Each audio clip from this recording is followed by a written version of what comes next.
kids wanna be just like me. All the kids wanna be just like. Hey everybody, my name is Jesse Kassette Haynes, and I am the founder of Works by Think Tank Music. As you see, I've been doing a few videos on the music business and how to function in the music business. And I wanted to go over today the 3 best ways to make and keep fans.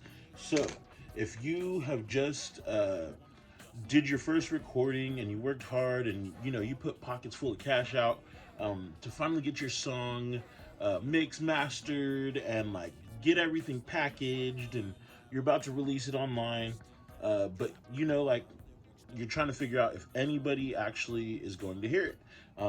You could go through all the steps, get yourself a distributor, and put out your song, just to realize that dropping the song online didn't actually do anything for you. Like, you got the song out, you have your Facebook page with like 30 likes and all the people that you invited to like it. So it's like, how at that point do I get and keep fans? Well, there are a few ways you can get and keep fans. It's one way is through niche marketing. Another way is through playlist and your email list. So those are the 3 things that I'm going to be going over today. First, the niche market. So I call it a market and a scene. I'm going to talk about music scenes because not every town has a music scene. Not every town is a market technically.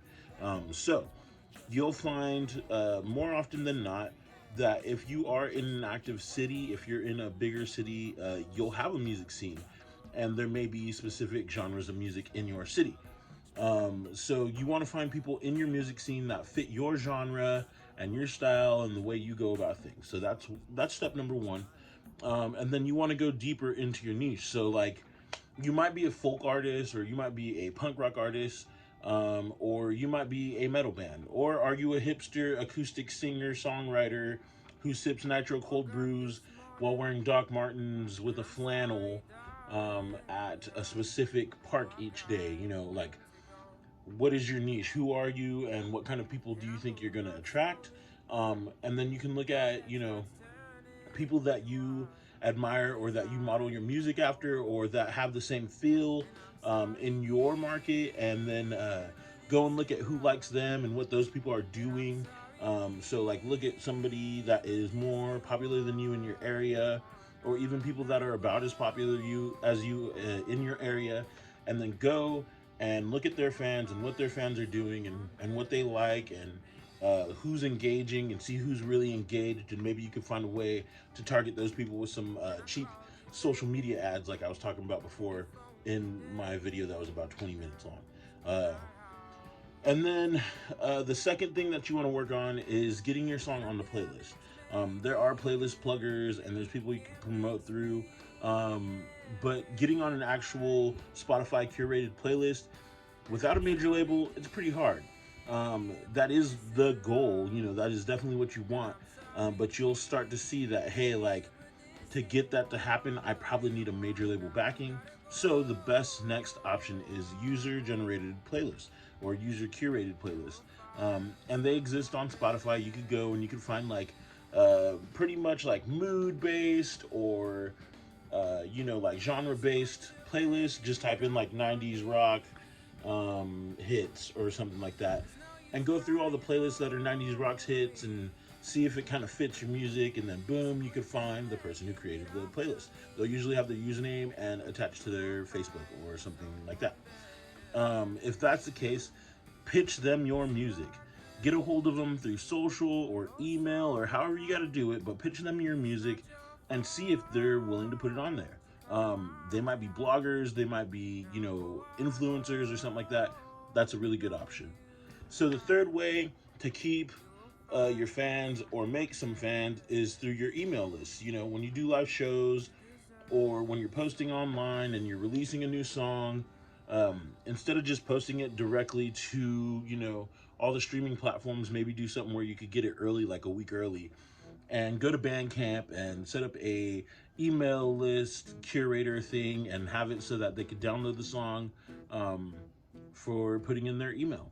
And email is really important because, according to Ari Herstand's book, How to Make It in the Modern Music Business, or in the New Music Business, he talks about how email is the most engaged platform that anybody could get, because social media websites can always change. You know, Vine is a very good example. MySpace is a really good example. And he talks about how with emails, if they're on your email list, about 24% of the time, those are open. And if they're open, that means they're engaged. Whereas on Facebook, the most popular, social media website, 10% of your friends might see that, or 10% of the people that like your page might see that, and less than 1% are going to be engaged with that post. So even though they're sliding, unless you have a million fans, that less than 1% isn't going to equate to much on just social media alone. So you want to use your email list, and you want to find unique ways to get people's emails and keep them engaged. So if you think about it, email has been one of the most consistent ways to keep your fans engaged even after a social media site has fallen off, like SoundCloud or something like that. I'm not saying SoundCloud's fallen off. Shout out SoundCloud, shout out Reverb Nation, shout out, music distribution, all those cool things. So if you like this video and the information that I had to give, it was really inspired by Ari Herstand's book, How to Make It in the New Music Business. And I'm going to put it in the link below so you can go buy it directly from him on Amazon, because that's the goal, and if that's the case, then I hope you enjoyed it. I hope you take it serious enough to go and actually read the book. That book is the new indie musician's Bible. So if you can, give me a like, subscribe, leave a comment, tell me what you liked, tell me what you didn't like, and I'll see you next time.